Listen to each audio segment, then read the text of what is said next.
నమస్కారం. నేను మీ సిరి. Welcome to నిన్ను కోరి. ఈరోజు కథ ప్రేమ పిల్ల ఎపిసోడ్ 3. మనసుకు నచ్చే అందమైన కథ. మీ జీవితం మీది. మీ విషయాల్లో నేను జోక్యం చేసుకోను. నేను ఇక్కడే ఉంటున్నానని కూడా మీరు గుర్తుపెట్టుకుని అవసరం లేదు. తను చెప్పాలనుకున్నది చెప్పి ఊరుకుంది సహస్ర. కళ్యాణ్ కన్నుబొమ్మలు ముడిచి అనుమానంగా తన వైపు చూశాడు. ఆమెను నమ్మడం కన్నా తను చేయగలిగింది ఏమీ లేదని వెనక్కు తిరిగాడు. ఒక్క నిమిషం. సహస్ర మళ్ళీ పిలిచేసరికి చూసావా, నాకు తెలుసు అన్నట్టు సగం సహస్ర వంక తిరిగి ఒక కనుబొమ్మ పైకెత్తి ఏంటన్నట్టుగా చూశాడు. ఇక్కడున్నంతకాలం వంట మాత్రం నేనే చేస్తాను. నిన్న మీరు వడ్డించిందే ఎక్కువైంది. కళ్యాణ్ మొహం ఎర్రబడింది. నిన్న తను చేసిన అమర్యాద గుర్తొచ్చి సహస్ర మొహంలోకి చూడకుండా బయటికి నడిచాడు. అంతలోని మళ్ళీ లోనికొచ్చి సారీ చెప్పాడు. ఒకంత ఆశ్చర్యంగా చూసిన సహస్ర అతను మళ్ళీ వెళ్తుంటే బ్రేక్ఫాస్ట్ చేస్తారా? నేను ఆల్రెడీ రెడీ చేశాను ఉప్మా అంది. వద్దు అని చెప్పి బైక్పై వెళ్ళిపోయాడు. అతనికి ఒక క్లారిటీ ఇచ్చాక తన మనసుకు కూడా కాస్త రిలీఫ్గా అనిపించింది సహస్రకి. గేట్ వేసి లోపలికి నడిచింది. ఆఫీస్ వాళ్ళు ఇచ్చిన వారం రోజుల లీవ్ ఎలా గడిచిపోయిందో సహస్రకి తెలియలేదు. వంట చేయడం కాక తనకి చేయాల్సిన పనులు తక్కువే ఉండేవి. ఇల్లు వాక్యూమ్ క్లీనింగ్ ఆమె చేస్తుంటే చూసి ఇక మీదట తనే చేస్తానని చెప్పాడు కళ్యాణ్. చెట్లకు మొక్కలకు నీళ్లు అతనే పోసేవాడేమో కానీ సహస్ర అతను ఆ పని చేయనేలేదు. పండిపోయిన ఆకులు తీసేయడం, ఎక్కువైన ఆకులు కొమ్ములు కత్తిరించడం, వాటికి కావలసిన పోషణ అందేలా చూడడం, అప్పుడప్పుడు కుండీలను ఇల్లంతా రొటేట్ చేస్తూ ఒక్కో మొక్కకు కాస్త ఎండ తగిలేలా చేయడం, ఇవన్నీ కళ్యాణ్కి తలనొప్పి పనులు. ఏం చేస్తానులే వదిలే అంటుండేవాడు తను చేస్తుండగా చూసి. జామ చెట్లకున్న ఫ్రూట్ తెంపడం మాత్రం అతను ఆనందంగా చేసేవాడు. కానీ సహస్ర వచ్చాక 3వ రోజునే చెట్లకున్న కాయలన్నీ మాయమవ్వడంతో ఆశ్చర్యపోయాడు అతను. నేనే కోసి జామ్ చేశాను. చాలా కాయలు కాసాయి, ఎండి తినగలం, పండిపోయి అనవసరంగా రాలిపోతున్నాయి. సహస్ర మాటలకి కోపం వచ్చింది కళ్యాణ్కి. ఇంకోసారి నా చెట్ల పైన చేయి వేశావంటే నేను ఊరుకోను, రాలిపోతే రాలిపోని, ఏమైనా కానీ అని అంటూ అనవసరంగా గోల చేశాడు కళ్యాణ్. అన్ని ఫ్రూట్స్ అనవసరంగా వేస్ట్ అయిపోతుంటే చూస్తూ ఎలా ఊరుకోవడమని జామ్ చేస్తే అంత కోపమా? చిన్నబుచ్చుకుంది సహస్ర. కానీ ఆమె ఎంతో టేస్టీగా చేసిన జామ్ 2వ రోజు తిరిగేసరికల్లా అంతా మాయమైపోవడంతో ఆశ్చర్యపోయింది. తనలో తానే నవ్వుకుంది. ఎప్పుడో ఒకసారి తప్ప కళ్యాణ్ ఇంట్లో భోజనం చేసేవాడు కాదు. పొద్దున లేచి ఫ్రెష్ అప్ అయ్యి బయటికి వెళ్ళిపోయేవాడు. నైట్ ఎప్పుడు తిరిగి వచ్చేవాడు. తను వచ్చిన రోజు వచ్చింది, మళ్ళీ షైనీ కూడా రాలేదు. వారం రోజుల తర్వాత హైదరాబాద్ ఆఫీస్కి వెళ్ళడం మొదలుపెట్టింది సహస్ర. ఆ బ్రాంచ్లో ఫస్ట్ డే కావడంతో పెద్దగా వర్క్ ఏమీ లేదు. సాయంత్రం త్వరగానే ఇంటికి బయలుదేరింది. దారిలో నావెల్ స్టోర్ కనిపిస్తే నచ్చినవన్నీ తెచ్చేసుకుంది. కొత్త బట్టలు నగలు కొన్నా కొనకపోయినా పిచ్చిగా పుస్తకాలు కొని చదివే అలవాటు తనది. ఇంటికి తిరిగి వచ్చేసరికి చీకటి పడిపోయింది. కళ్యాణ్ రాలేదు. తను తీసుకున్న పుస్తకాలన్నీ కళ్యాణ్ లైబ్రరీలో ఒకవైపు సర్ది 4 అడుగులు వెనక్కి వేసి వాటి వంక నవ్వుతూ చూసింది. ఇప్పుడు అమ్మగాని ఈ క్యూ కట్టి చదవండంటే వినయంగా నిల్చున్న బుక్స్ని, వేల బిల్లును చూస్తే ఏమంటుంది?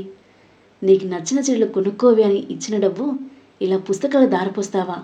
అన్నన్ని పుస్తకాలు చదివితే కళ్ళు పాడైపోవే, నీకు ఈ పిచ్చి ఎక్కడ పట్టిందే అంటూ తిట్టదు. సహస్రకి ఇల్లు, అమ్మ నాన్న, తన గది, తన లైబ్రరీ ఒక్కసారిగా గుర్తొచ్చి ఇంటికి వెళ్ళిపోదామన్న కోరిక బలంగా లాగింది. తమ్ముడు ఇప్పుడు ఏం చేస్తున్నాడు?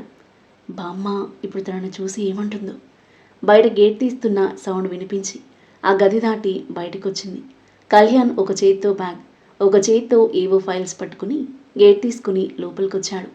ఏం మాట్లాడకుండానే నేరుగా పైకెళ్ళిపోయాడు.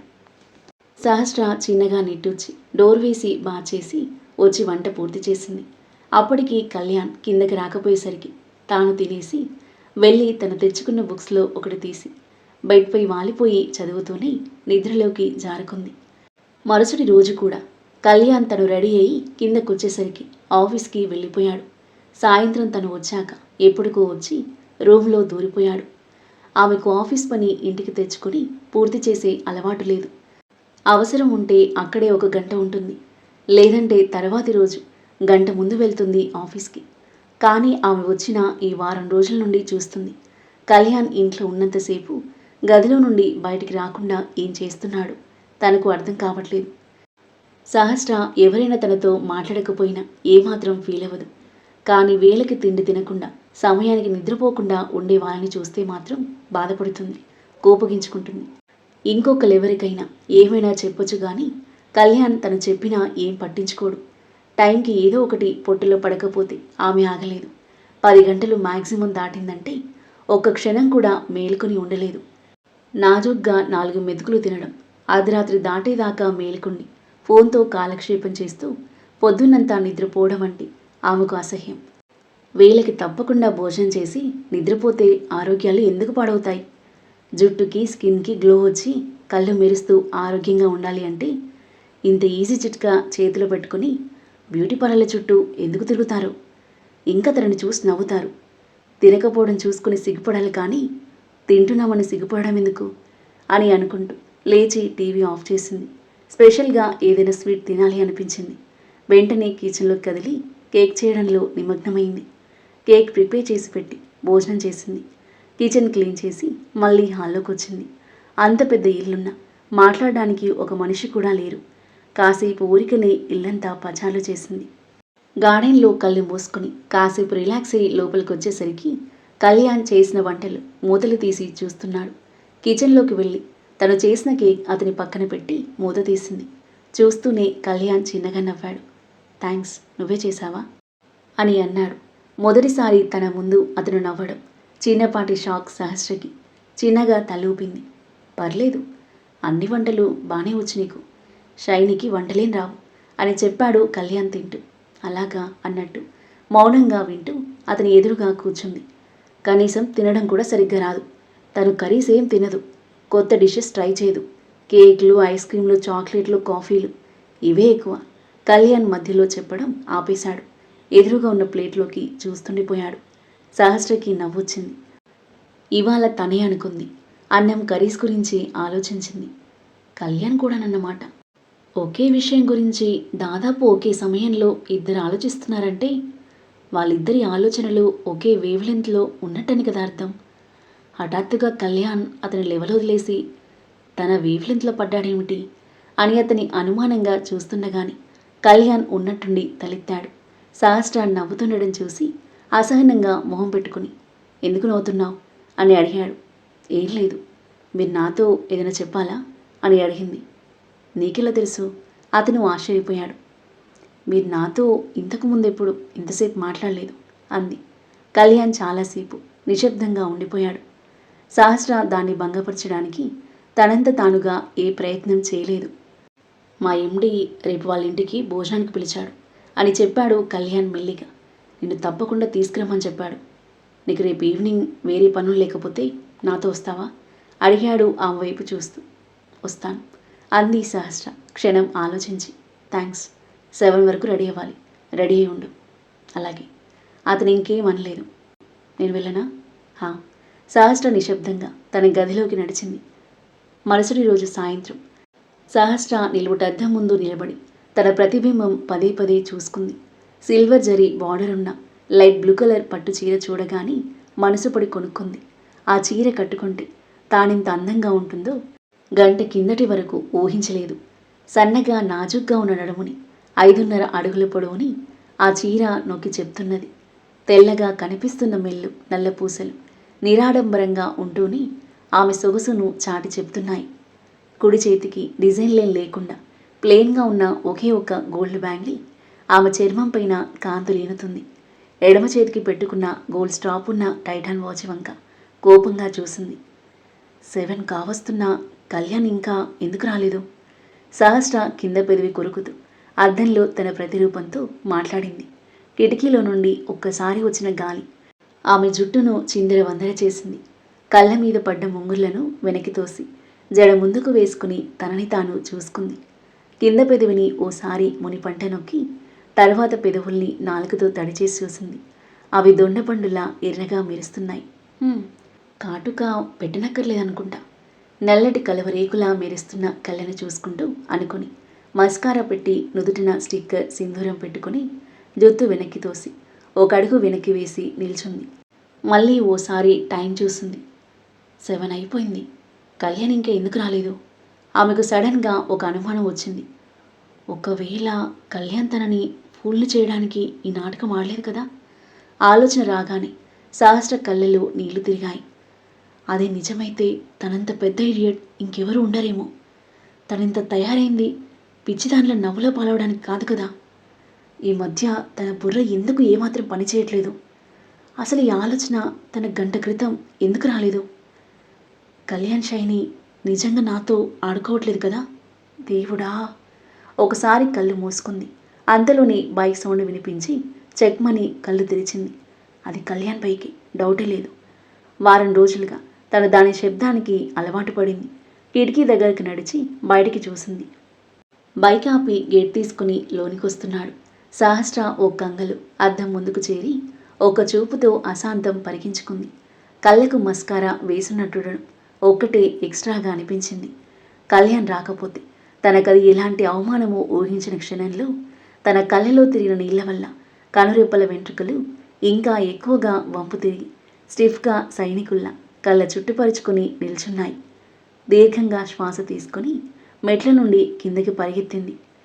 ఇప్పుడు కళ్యాణ్ తనని చూస్తే ఏమంటాడోనన్న ఎక్స్పెక్టేషన్లు గుండె వేగంగా కొట్టుకోవడం మొదలుపెట్టింది. కళ్యాణ్ కిటికీలు మూసేసి కర్టెన్లు సరిచేస్తున్నాడు. సహస్ర కిందికొచ్చేసరికి అతను అటు తిరిగున్నాడు. ఆమెను ఇంకా చూడలేదు. ఆ కొద్ది సమయం సహస్రకి తనని తాను సంభాళించుకునే అవకాశం వచ్చింది. చివరి మెట్టు మీదే నిలబడి కదలకుండా అతన్ని నిశితంగా చూస్తుంది. అతనెప్పుడు వెనక్కి తిరుగుతాడోనని. డైనింగ్ రూమ్లో లైట్స్ తీసేస్తూ వెనక్కి తిరిగిన కళ్యాణ్ అక్కడే నిలబడిపోయాడు.